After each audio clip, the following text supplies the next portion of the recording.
Madame, Monsieur, bonsoir, bienvenue sur Innov Télévision, bienvenue dans Samedi Sport. Nous avons encore l'honneur de vous présenter ce soir cette émission avec beaucoup d'énergie, avec beaucoup de joie, surtout parce que la RDC se rapproche petit à petit de son entrée à la Coupe du Monde 2026.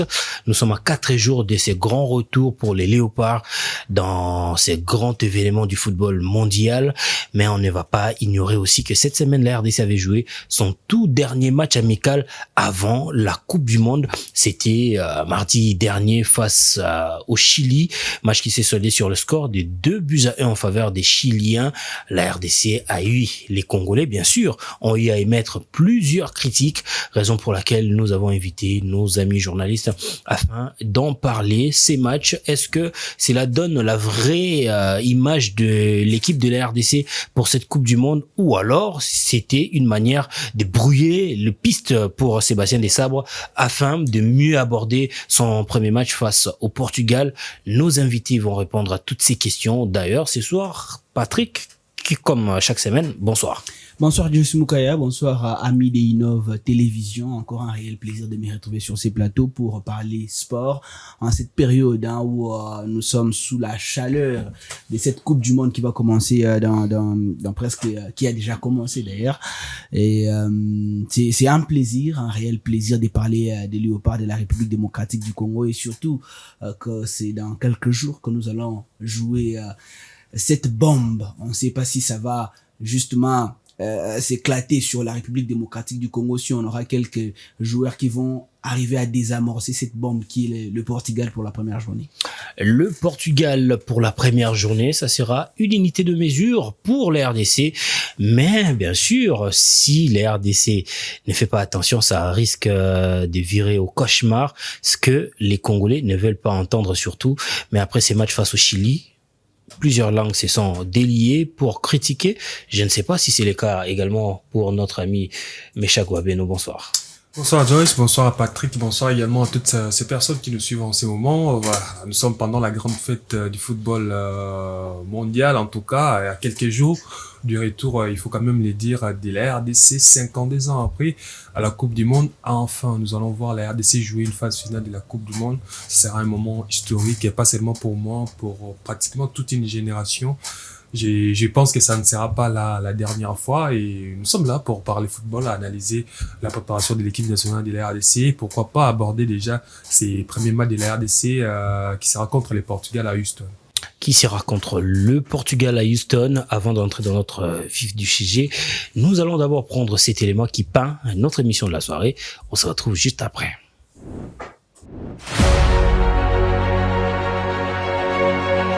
La défaite de la RDC face au Chili a immédiatement suscité les débats parmi les supporters congolais. À quelques jours de la Coupe du Monde 2026, ce revers a-t-il exposé les limites réelles des Léopards, ou s'inscrit-il dans une stratégie de préparation soigneusement orchestrée par les sélectionneurs Sébastien Desabre? Sur le terrain, plusieurs insuffisances ont été observées.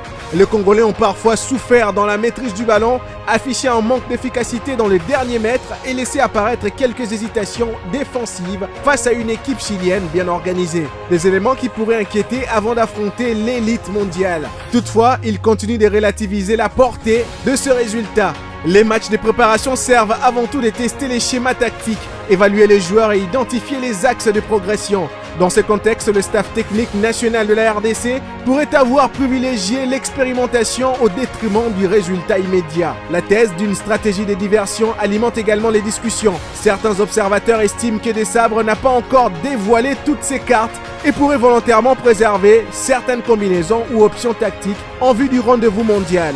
Une hypothèse difficile à confirmer, mais fréquente dans l'approche des nombreuses sélections avant les grandes compétitions. Une chose est sûre, cette défaite offre au staff technique congolais une base de travail précieuse.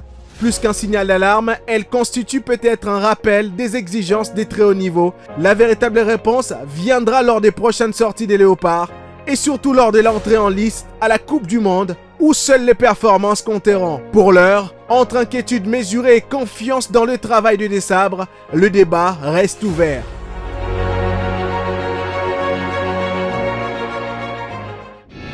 La passion ne s'arrête jamais, même quand vous êtes en déplacement. Vos émissions, vos films et séries, résultats de matchs en direct et autres, tout Innov TV tient désormais dans votre poche. Et la révolution continue. Votre abonnement mobile à un prix imbattable, 1,50 $ ou 3500 francs seulement, payable par Mobile Money ou par carte Visa. Innov TV, votre temps, votre télé. De retour sur ces plateaux après cet état des lieux signé Claudia Mangoula. On a libéré un invité pour laisser la place à Zara Divine qui est avec moi sur le plateau pour ses petits aperçus sur la mode et les styles des joueurs qui se sont présentés à la Coupe du Monde, chacun à sa manière au niveau de leur sélection. Zara Divine, qu'est-ce que les internationaux nous ont proposé pour cette Coupe du Monde? Alors déjà, il faudrait savoir que chaque peuple, chaque culture, chaque pays est venu à sa manière, à sa façon. Alors je ne voudrais pas dire que non, tel a été plus, l'autre a été moins. Chacun a proposé à sa façon. Déjà, on commence avec Ismaël Saibari. Un total look avec un pantalon en cuir, des Timberline, un sac. Pour nous rappeler quand même qu'il y a des bagages qu'on ramène. Il a superposé 2 polos, hein. Un polo gris, un polo rouge et un bras cassé noir. Déjà, il faudrait savoir que la mode n'a pas de saison. Tant qu'il fait froid, tant qu'il fait chaud, tant qu'on se sent à l'aise dans ce que l'on porte, je trouve que ça va. Et pour moi, je trouve qu'il n'a pas vraiment raté son look. Déjà, il faudrait savoir que la mode, que ce soit sur les tapis rouges, chacun nous sort son lot à sa façon. Donc voilà. Et pour la deuxième place, Achraf Hakimi. Il y a rien à dire. Une veste rouge vintage. Ça sent un peu, je sais pas s'il a fait de la moto, je sais pas, mais... Il revenait d'une finale de la Ligue des Champions, quoi. Ouais, je sens quand même il voulait quand même nous montrer qu'il est bon sur le terrain, mais également, en fait, sur le sol en tant que personne qui aime de la mode.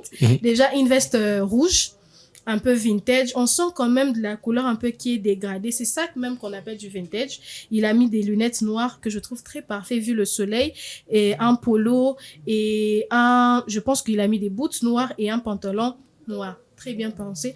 Par contre, on a Jean-Michel Michael Seri. Je sais pas ce que je peux dire. Le terrain ivoirien. Voilà, je sais pas ce que je peux dire. J'ai pas un problème contre les Ivoiriens. En tout cas, j'y tiens à préciser. Déjà, c'est un pantalon large. J'aime des pantalons larges, des pantalons oversize. Des pantalons oversize, c'est en tout cas ce que j'aime. Un polo avec un petite étiquette comme ça de Yves Saint Laurent et un sac en cuir. C'est déjà à la mode, on aime bien. Par contre, je sais que les claquettes sont revenues à la mode avec le Brésil. Mais avec ces looks, pour moi, j'aurais préféré qu'ils mettent soit de mocassins, soit de western avec de semelles un peu plus larges, un peu plus gonflées, comme vous le savez. Ces looks est bien pensé, sauf que les babouches, je sais qu'il faudrait peut-être être à l'aise ou peut-être qu'il avait des petites ampoules au pied, mais quand même, il aurait pu faire des efforts, un tout petit peu. En tout cas, c'est pour moi, en tout cas, c'est la seule faute qu'il y avait sur ces looks. Par contre, la sélection du Sénégal, Sadio Mané, et ses joueurs et ses amis. En tout cas, j'ai pas grand chose à dire sur ces looks parce que ça nous montre en fait la culture, ça nous montre en fait que peu importe ce que l'on fait, on doit être soudé, on doit rester connecté avec nos racines. Très bien. Je pense que on appelle ça des boubous, une chemise un peu col Mao. Rien à dire, c'était beau. Et pour la 5e place, j'ai envie de dire que notre sélection comme ça, on a les Vikings de la Norvège.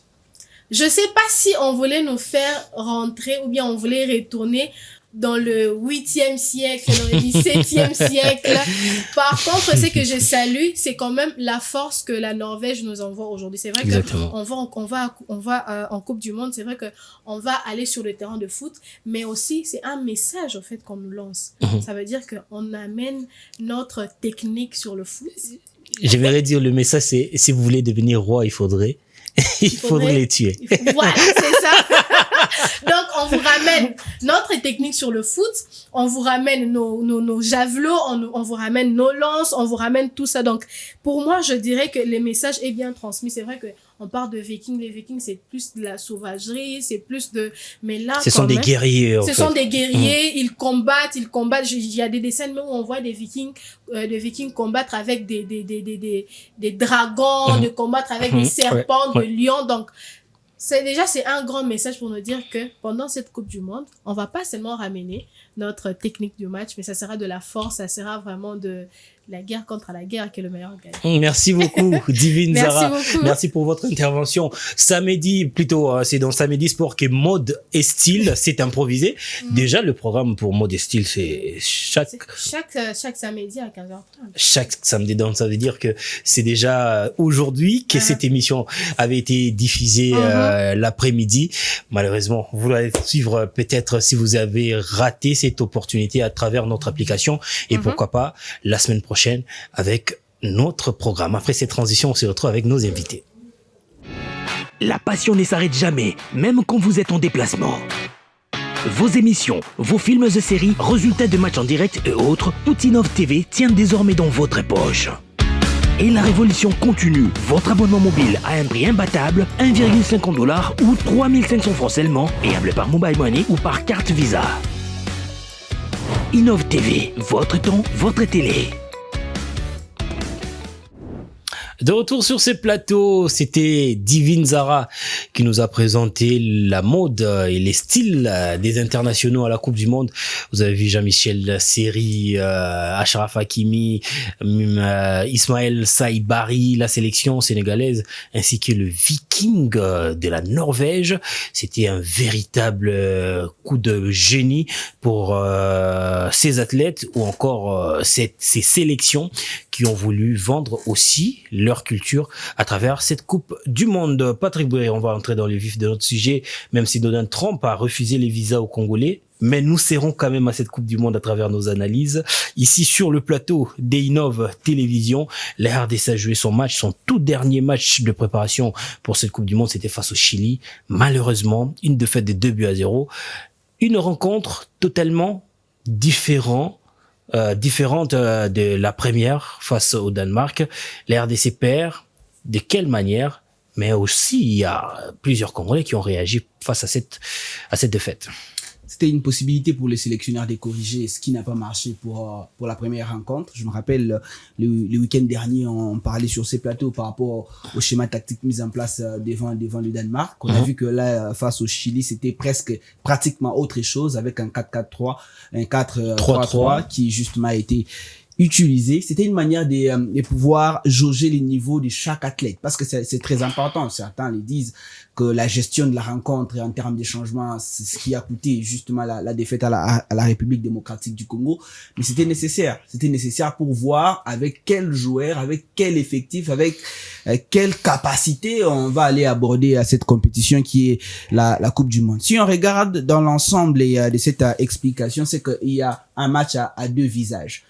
Un visage pour la première période et l'autre pour la seconde période. On a vu qu'en première période, la République démocratique du Congo a posé énormément de problèmes au Chili. Il y a eu ces problèmes, cette maladie qui justement continue à entacher la République démocratique du Congo. On en a parlé depuis bien longtemps, l'attaque qui ne tourne pas dans des rencontres très importantes, il n'y a que deux défenseurs qui arrivent à marquer, bien sûr qui font partie de l'équipe parce que le football moderne aujourd'hui, même les défenseurs, il y a même d'ailleurs certains gardiens qui arrivent à marquer aussi dans des moments très cruciaux, mais le plus important c'est que chaque compartiment doit respecter son rôle.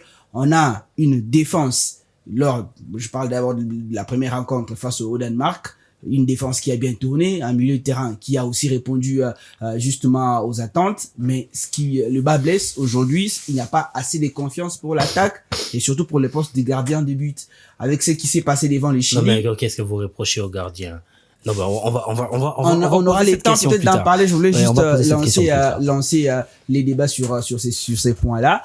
C'est que les plus grands problèmes et les plus grands soucis pour la République démocratique du Congo, c'est son attaque. L'attaque ne tourne pas. Je l'ai toujours dit que le football moderne aujourd'hui se joue dans des détails. Dans des détails comment? C'est que vous aurez deux moments où l'équipe va défendre, va souffrir, surtout face aux grandes nations telles que le Portugal que nous allons jouer pour la première journée. Et on aura aussi des moments où l'équipe va attaquer. Face au Portugal, peut-être qu'on n'aura pas 3 ou 4 occasions. On aura peut-être 2 ou une seule occasion devant les buts portugais. Et le plus important, c'est être clinique. Et c'est marqué. Et pourtant, c'est le point, les bémols, si on peut le dire, qui justement continue à tarir l'image de la République démocratique du Congo. Sur le plan tactique, en première période, j'ai vu une équipe très disciplinée, en tout cas, en termes d'effort, en termes d'engagement. J'ai vu des joueurs qui s'est donné, qui cherchaient à faire quelque chose.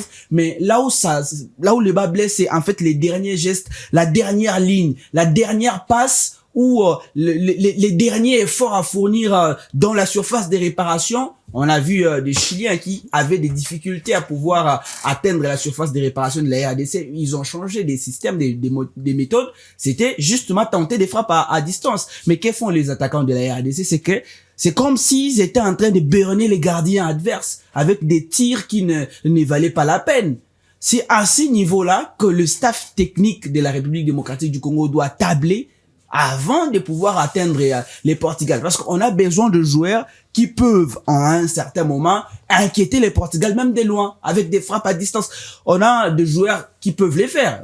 Je prends l'exemple d'Arthur Marsouakou, qui est un joueur qui a une vraie patte gauche, qui peut essayer à distance. On a des joueurs tels que Ngalael Moukao, qui peut lui aussi essayer à distance. Vous avez tout fini, Noah Sadiki. Donc, pour moi, ce qui a pêché pour la République démocratique du Congo, en grosso modo, c'est, au fait, ces deux visages là, un visage en première période et un visage en seconde période, avec cette tache noire qui est l'attaque de la RDC qui ne tourne pas. C'est aussi ça le football de haut niveau. Lorsque on fait beaucoup d'erreurs et que l'adversaire arrive à lire en tout cas ses erreurs, ils peuvent réagir rapidement. Et lorsque, je l'ai dit ici lors de l'émission précédente, les Danois, lorsqu'ils ont remarqué que la ligne défensive de la RDC était vraiment compacte et était infranchissable, ils ont tenté de loin. Ils ont même touché la barre transversale. À 3 reprises. À 3 reprises. Et les Chiliens ont été peut-être beaucoup plus forts que les Danois, avec leurs tirs qui étaient vraiment beaucoup plus cadrés. Mais les Portugais ont des profils qui tirent de loin, comme Bernardo Silva, comme Cristiano Ronaldo, comme Bruno Fernandes. Voilà, c'est des joueurs qui tirent de loin. Ça veut dire que la moindre erreur peut à tout moment nous coûter cher pendant la Coupe du Monde. C'est d'ailleurs, si on a perdu hier, c'est à cause de ces types d'erreurs. Il leur a suffi de quelques secondes pour comprendre que tirer de loin, c'était les points faibles de notre gardien. Parce que si vous avez suivi les matchs, avant juste d'encaisser ces buts, les Chiliens ont eu à tirer. Et c'est par là qu'ils ont compris que les gardiens n'arrivaient pas à capter des tirs lointains. Il a inscrit des buts, je ne sais pas. C'est très difficile en tout cas. Les Danemark c'était quand même beaucoup plus supérieur que les Chili lors de la première période. Moi j'ai vu une sélection de la République démocratique du Congo bien faire circuler les ballons. Il nous a juste manqué quelque chose pour la finition. En tout cas, il nous manque vraiment ces types de joueurs ou ces profils. Je sais pas s'il devrait aller avec un système des 2 numéros 9 parce qu'il a quand même assez à essayer 3 défenseurs. Essayer d'abord d'aller avec 2 numéros 9, peut-être on pourra enfin résoudre ces problèmes de finition parce que ça date quand même depuis la CAN. C'est tout le monde qui réclame nos attaquants un problème de finition. C'est pas seulement la CAN au Maroc. Non, depuis pas la CAN au Maroc, depuis la CAN à la Côte d'Ivoire. Depuis la CAN en Côte d'Ivoire, si faire jouer Selba comme devant n'arrive pas, mais si Mobanza est là, Fiston Maël est là. Essayez d'abord, parce que j'ai vu qu'il a quand même essayé un système avec 3 défenseurs. Nous avons Arthur Masoku et Wan Bissaka, qui sont des joueurs habitués à jouer, voilà, un peu plus avancés à jouer avec ces systèmes de 3 défenseurs. Ils vont jouer un peu plus haut. Donc, avec Moutoussami, Moukao, ça peut faire quelque chose. Essayer un peu de résoudre. Parce que derrière, ça va quand même, à part les gardiens, à mon humble avis, on devrait les changer. Parce que les points faibles, ça c'est mon avis, les points faibles d'Empassi, c'est les points forts des Epolo. On peut tous aller voir les matchs des Standards de Liège, on verra que le but qu'Empassi a encaissé hier, c'est pratiquement ce qui fait en sorte qu'Epolo soit parmi le meilleur gardien du championnat en Belgique. Donc Sébastien Desabre doit arranger ces choses parce qu'il a eu quand même assez de temps avec ses joueurs. Je pense que c'est une première qu'il passe autant de temps avec ses joueurs. Je crois qu'il a eu à mettre en place des systèmes de jeu qu'il fallait à essayer tout ce qu'il faut parce que j'ai vu quand même hier, il a commencé avec 800 points, beaucoup et autres. Donc c'est ça. Et autre chose, moi je pense qu'on aurait dû en tout cas ajouter d'autres joueurs. 3-4 nouveaux joueurs parce que j'ai l'impression que l'équipe nationale, la sélection nationale manque une nouvelle énergie. Ceux qui sont là, ils se sont quand même beaucoup battus. Ils sont pratiquement tout donné pendant la campagne des éliminatoires et ils se connaissent mieux. Et même l'adversaire sait que si Bakambu sort, c'est un joueur qui va. Même nous, à la maison, on sait facilement faire le 11 de départ. Lorsqu'on voit des joueurs aller à l'échauffement, nous-mêmes, on sait que X joueur va entrer à la place. Donc, ça sera poste pour poste. Moi, je pense que la concurrence allait quand même booster certains joueurs. Bakambu nous fait peut-être ce genre de choses parce qu'il a pas peut-être derrière lui un avant-centre en train de lui inquiéter. À un moment, on avait vu Fiston Maël Kalala devenir tout fait tout flamme. Ça avait quand même réveillé Bakambu, ça avait quand même réveillé aussi Banza lorsqu'il faisait ses entrées. Donc, pour le joueur, la Coupe du Monde n'est pas une sorte de récompense parce que l'impression que j'ai, c'est ça. On les a pas amenés parce qu'ils se sont battus. Il y a des gens qui ont gagné, qui se sont battus pendant la campagne des éliminatoires, mais à la fin, on ne les a pas sélectionnés. On a vu Nicolas Pepe être écarté de la liste ivoirienne pour amener d'autres joueurs qui, à mon humble avis, sont moins bons que lui. Donc, c'est un peu ça. Ils partent quand même très loin. Nicolas était absent. Oui. Voilà. Ils partent quand même très loin pour porter les drapeaux d'un pays. Nous avons une histoire un peu plus sombre à la Coupe du Monde et c'est le moment pour nous d'enlever ça. Équipe nationale RD Zaïre bazora 7-0 cette fois-ci nous avons quand même cette mauvaise histoire. Je pense que c'est le moment d'arranger ça. de rester sur le sujet parce qu'on parle du match contre le Chili. Est-ce que, à votre avis, vous pensez que c'était une façon pour le coach Sébastien Desabre de brouiller les pistes avant le match contre le Portugal? Ça pourra aussi être justement les cas, même si je ne suis pas sûr. C'était une manière pour lui de pouvoir tester tous les joueurs. Et moi, je me suis fait l'idée selon laquelle certains joueurs de la République démocratique du Congo sont en retard en termes des performances et des prestations vis-à-vis des autres. Je vais prendre l'exemple de Aaron Thibault. Je n'ai rien contre lui, c'est un très bon joueur qui nous a aidé dans certains moments très importants pour les pays, mais il semble un peu en retard par rapport à certains joueurs qui sont dans cette sélection. Si on voit les visages, quand je parlais du visage de la seconde période, c'est qu'on a vu une équipe qui était complètement déboussolée en seconde période. J'ai senti que ceux qui sont arrivés en seconde période, blessés par peur de manquer les matchs. Ce n'est voilà, bon, nécessairement pas ça. Qui est ce joueur-là qui va prendre le risque de donner à 1000% par peur de se blesser pour manquer les premiers matchs? C'est pas 23 joueurs qui jouent. En première période, on a eu, mais tout le monde voulait être dans le 11 de départ en tout cas. Généralement, qui joue généralement toutes les rencontres de la République démocratique du Congo, du gardien jusqu'à l'attaque. On a Wissa, on a Mboukou, on a Théo Bongonda. Au milieu du terrain, c'était presque les milieux classiques avec Mutusami Mukao et Noah Sadiki. C'est les milieux d'ailleurs. Les milieux attendus pour la Coupe du Monde. En défense, on avait Touanzembe, on avait Mbemba, on avait Bissaka et on avait... C'est presque une équipe type de la République démocratique du Congo en ces moments. Mais maintenant, en seconde période, on a eu les entrées de Gaël Kakuta, qui est un très bon joueur, excusez-moi de le dire, mais avec les poids de l'âge, en termes de résistance physique, ce n'est plus le cas. Je ne sais pas pourquoi il a été convoqué. En seconde période, on a eu les entrées de Aaron Thibault, qui pour moi est en train de revenir dans la sélection, qui doit encore avoir cette chaleur de la sélection puisque ça faisait beaucoup de matchs qu'il n'avait plus joué avec ses coéquipiers.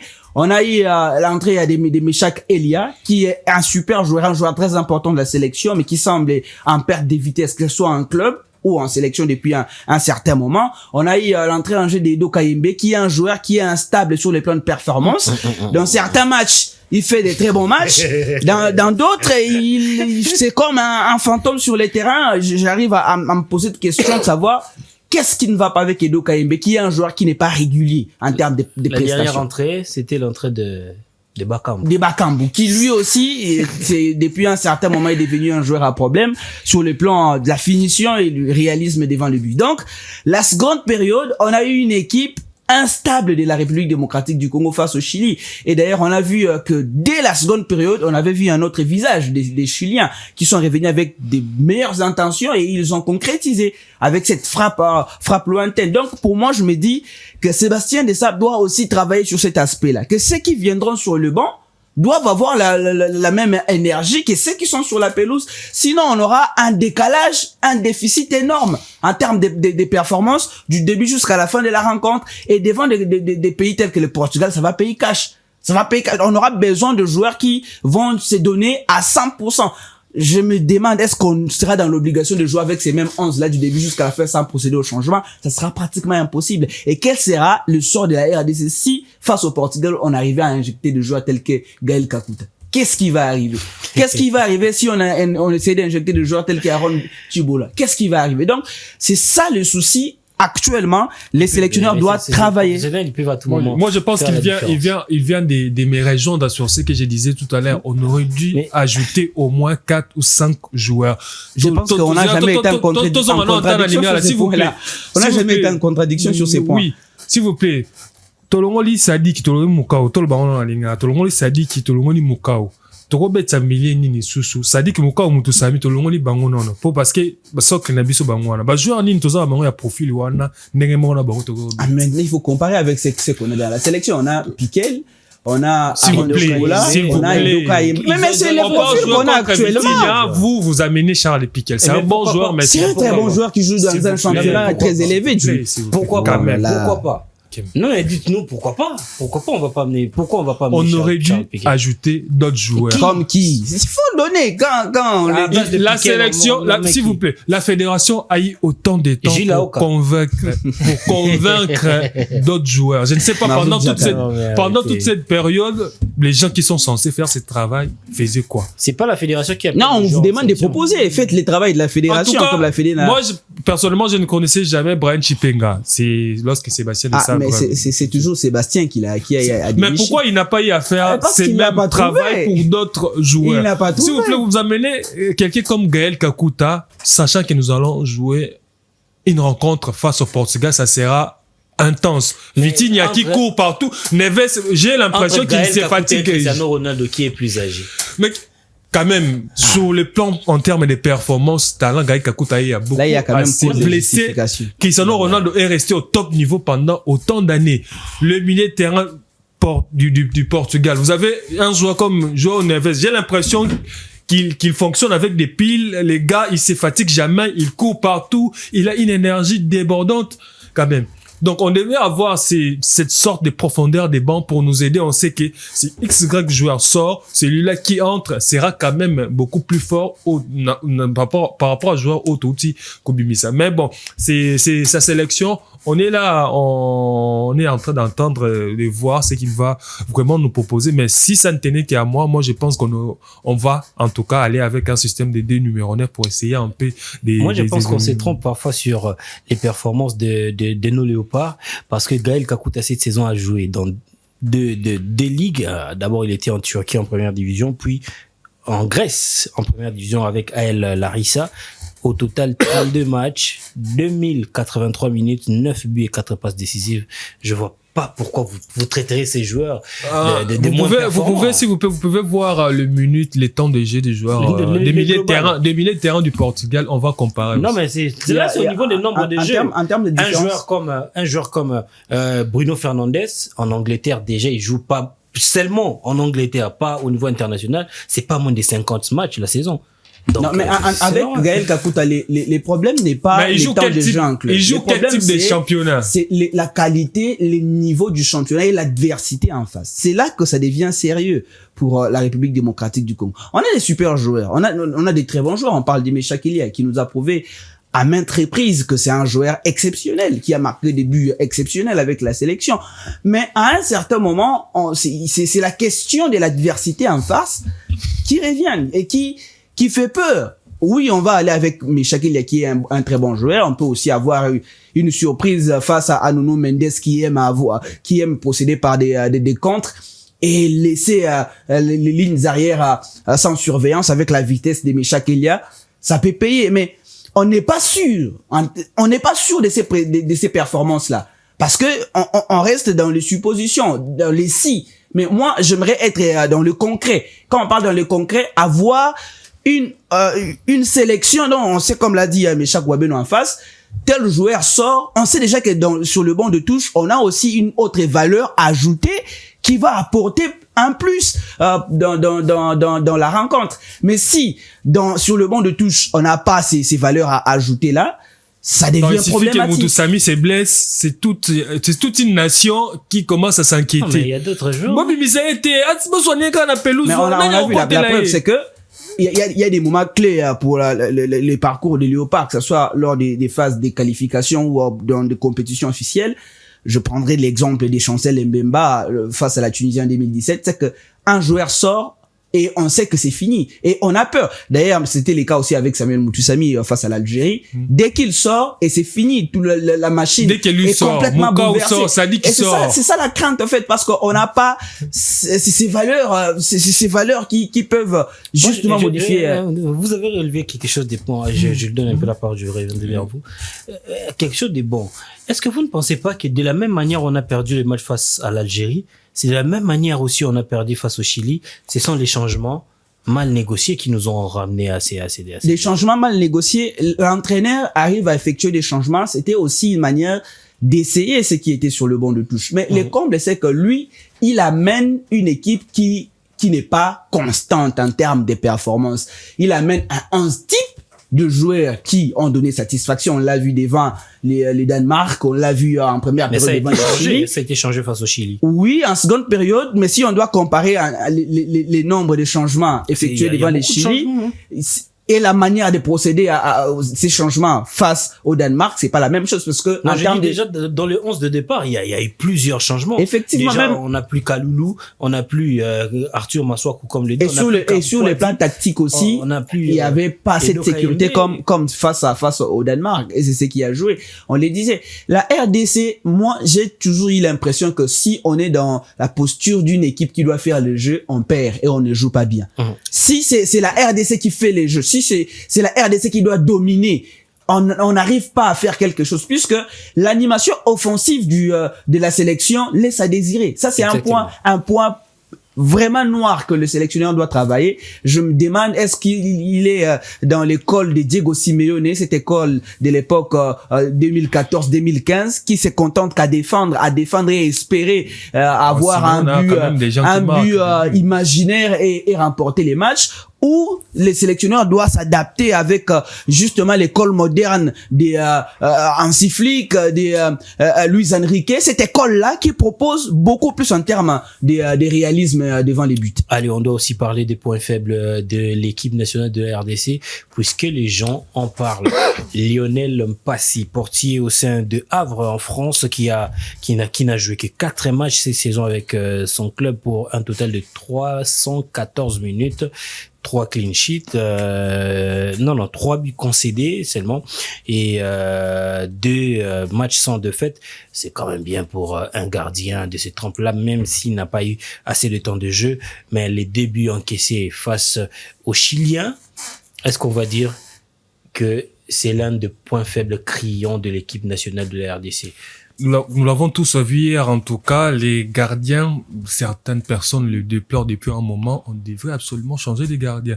Depuis l'époque. Là, c'est certaines personnes qui ne sont pas d'entraîneurs, qui ne vivent pas avec la sélection. Mais nous voyons tous le match au même moment que l'entraîneur. Mais les matchs où ils n'encaissent pas, vous ne voyez pas. Et devant les Danemark, là, d'ailleurs, Dimitri Berthaud aussi a fait un moment, il n'encaissait pas, mais le jour où il a ramassé 3 buts au stade des Martyrs, nous avons tous vu à tel point les gars, il était faible, il avait des insuffisances. Donc, pour moi, je pense que, pas si c'est un bon gardien, mais je pense que des jeunes qui arrivent, donnons la chance aux jeunes. Le problème, c'est que ils sont jeunes, nous avons peur, voilà.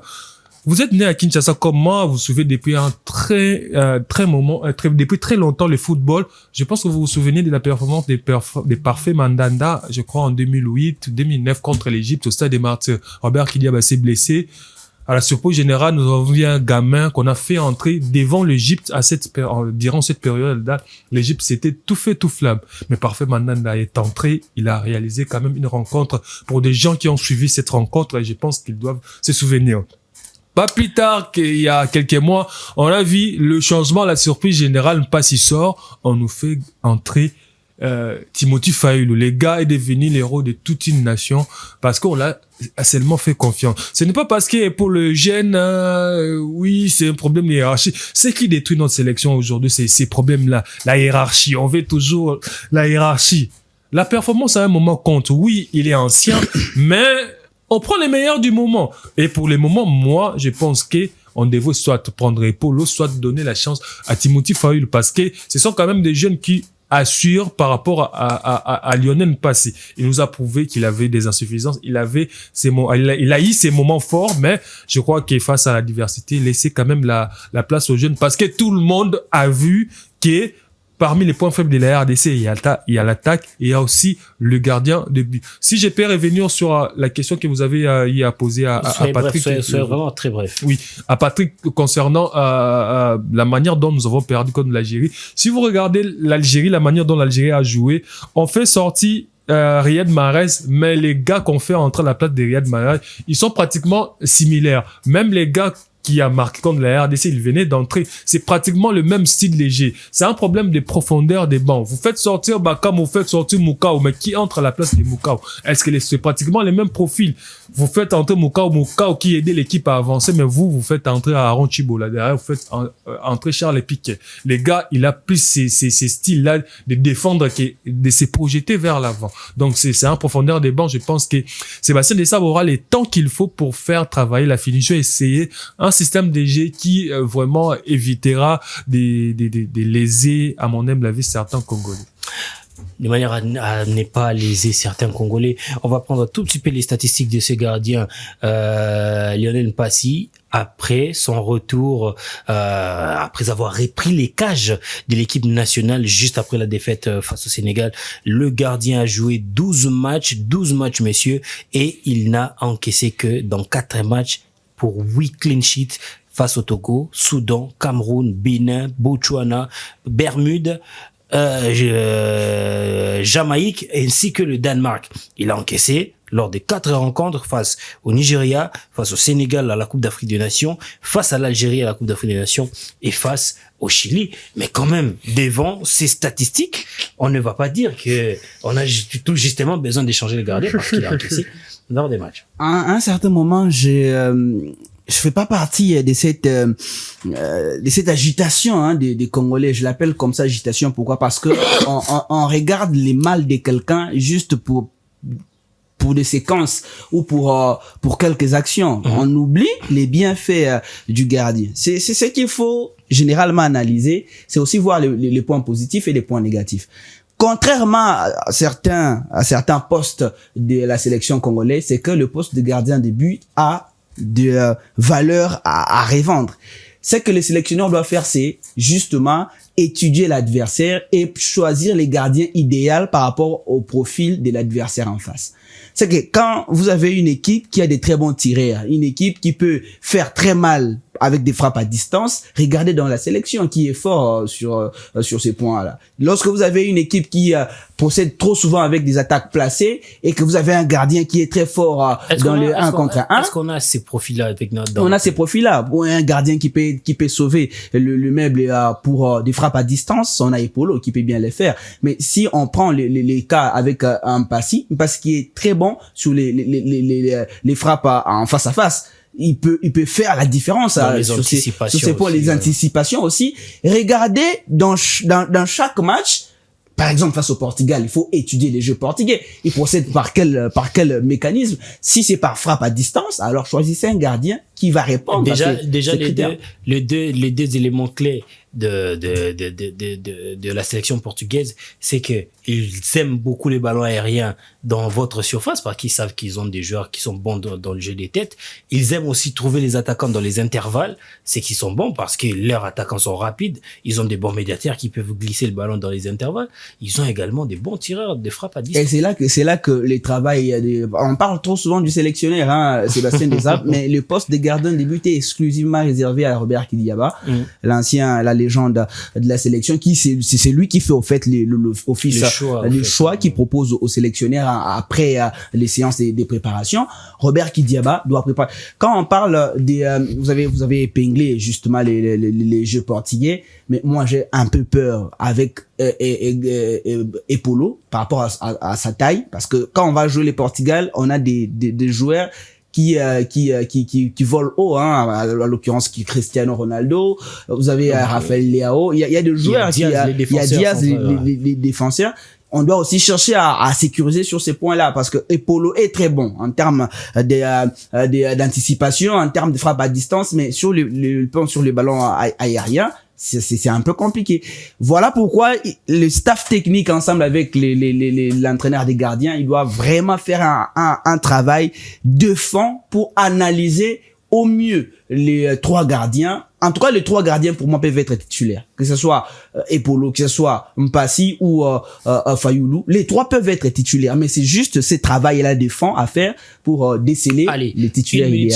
Une minute chacun. Vous avez placé un mot par rapport parce que la Coupe du Monde a débuté aujourd'hui, mais on a vécu beaucoup de calvaires. Il y a eu un arbitre africain qui n'a pas eu accès sur le sol américain. Parce que c'est un Somalien, c'est des actes de racisme, là, il faut qu'on se les dise. Il y a des sélections pour accéder sur les territoires américains, ils ont été fouillés comme des gangsters, alors que d'autres n'ont même pas été fouillés, comme les Argentins, le Brésilien. Mais si vous voyez l'accueil réservé aux Sénégalais, c'était pas du tout bon. Le terrain d'entraînement pour le Japon au Mexique n'était pas du tout bon. Les Mexicains, et plutôt les Japonais, ont décidé de quitter leur camp de base à Monterrey pour remonter vers les États-Unis. Donc, ils feront les allers-retours pour jouer leur match au Mexique, mais rester pour mieux s'entraîner aux États-Unis. Le cas renversé pour l'Iran, en guerre avec les États-Unis, ils sont obligés de rester au niveau du Mexique. Ils viendront aux États-Unis pour jouer les matchs et rentrer au Mexique pour séjourner. Il y a eu le photographe de l'Irak qui a été empêché d'accéder sur le territoire américain sous prétexte qu'il est irakien. On va dire que c'est une Coupe du Monde, la plus grande fête, mais la plus grande honte également. Même pas honte, ça frôle déjà la catastrophe. Je pense que la FIFA devrait être beaucoup plus rigoureuse, parce que c'est la FIFA qui est l'instance qui organise la Coupe du Monde. Les États-Unis, c'est le pays qui accueille la Coupe du Monde. Les États-Unis est en train visiblement de s'accaparer de cette compétition. Ouais, on va dire on oublie pratiquement que cette Coupe du Monde ira, et c'est aussi au Canada ou c'est aussi au Mexique. On n'en parle même pas. Parce que j'ai l'impression, je vous relance. On va dire que c'est les États-Unis, et ce sont les États-Unis, en termes de capacité des stades, s'il te plaît, s'il vous plaît.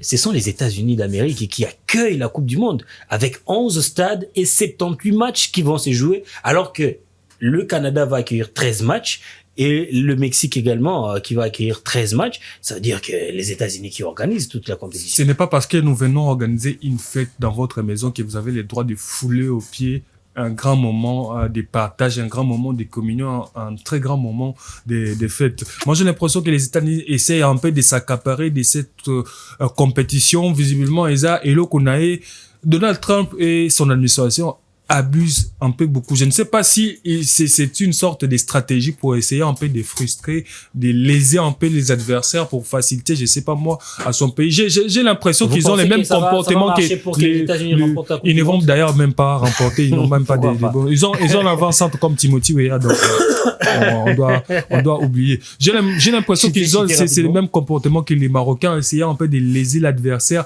déstabiliser moralement l'adversaire, parce que la FIFA devrait être beaucoup plus rigoureuse. Si les États-Unis essayent de faire ça parce qu'il y a des équipes en Afrique et autres sélections qui n'ont pas essayé un peu de menacer, de boycotter cette compétition. Imaginez que 10 sélections sur les nations qualifiées essayent de boycotter. Si vous refusez l'entrée dans notre pays, nous ne venons pas. Bon, allez jouer la Coupe du Monde. Tout le monde verra que ça sera une Coupe du Monde de la honte si les États-Unis essayent de faire ce genre de choses, fier des grandes personnalités, des grandes stars, des gens, des footballeurs, s'il vous plaît. Ce ne sont pas des diplomates, ce ne sont pas des supporters qui viennent. Déjà, Déjà, les Congolais. Bon, nous les Congolais, on n'a pas des problèmes parce que partout où vous irez au monde, vous trouverez des Congolais. Donc, merci Méchac. Patrick Bouéré. Je me suis posé la première question par rapport à ces sujets, c'est que pourquoi les États-Unis d'Amérique demandaient d'organiser la Coupe du Monde? C'était quoi les buts principaux?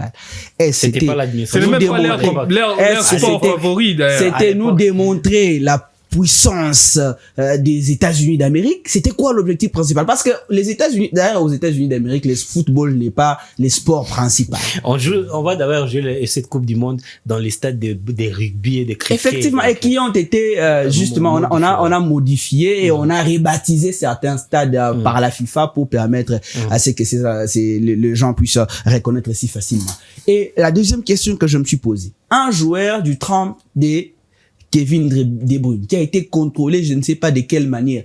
Est-ce que De Bruyne va fuir aux États-Unis d'Amérique sur les plans de l'immigration? De Bruyne va fuir, va laisser son club, tout ce qu'il fait en tant que joueur, en tant que star, pour fuir aux États-Unis d'Amérique. L'arbitre africain, qui aujourd'hui a été publicité meilleur arbitre africain, va fuir son travail en Afrique. Lui qui gagne des millions aujourd'hui, il va fuir son travail par rapport à l'immigration au niveau des États-Unis. Mais excusez-moi de le dire, c'est catastrophique.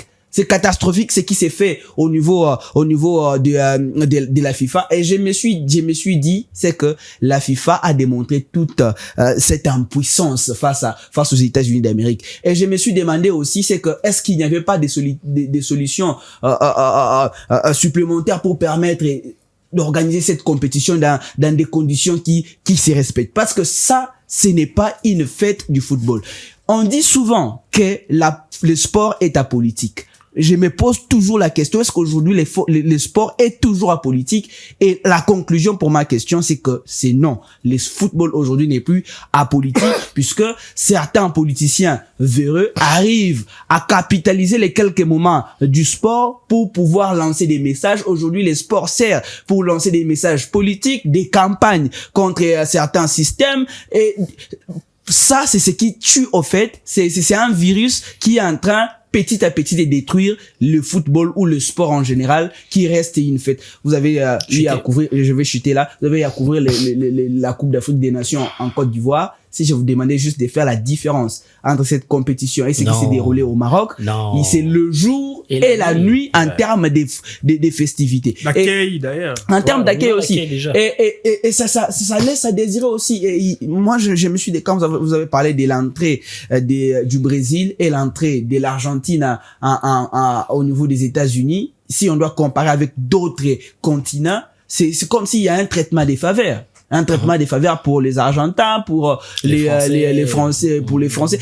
Et par rapport à d'autres nations. Et ça laisse à désirer. Ce n'est pas la beauté du football qu'on attend voir sur la scène internationale. Malheureusement, on n'a pas assez le temps pour tout épuiser, mais on a dit l'essentiel sur cette question. La semaine prochaine, nous reviendrons parce que nous serons déjà dans le bain de cette Coupe du Monde avec déjà le premier match de la RDC qui se jouera d'ici 4 jours, le 17 juin prochain. Ça sera le mercredi prochain à partir des 18h heure de Kinshasa aux États-Unis. Ça sera à 12h30 sous les soleils le soleil qui va s'élever à 40 degrés. Un élément très important pour nous. Espérons qu'on va capitaliser cet aspect du jeu. Nous allons jouer au Kenya, au Soudan. Allez, 40 degrés pour les Congolais. On verra.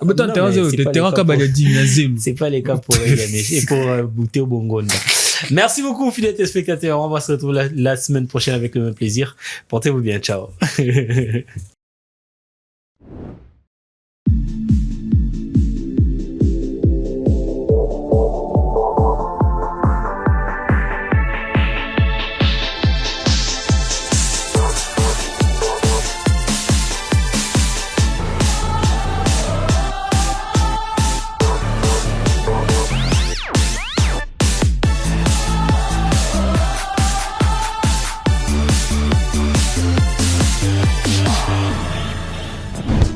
Innov TV, vivez la télé dans sa dimension créative.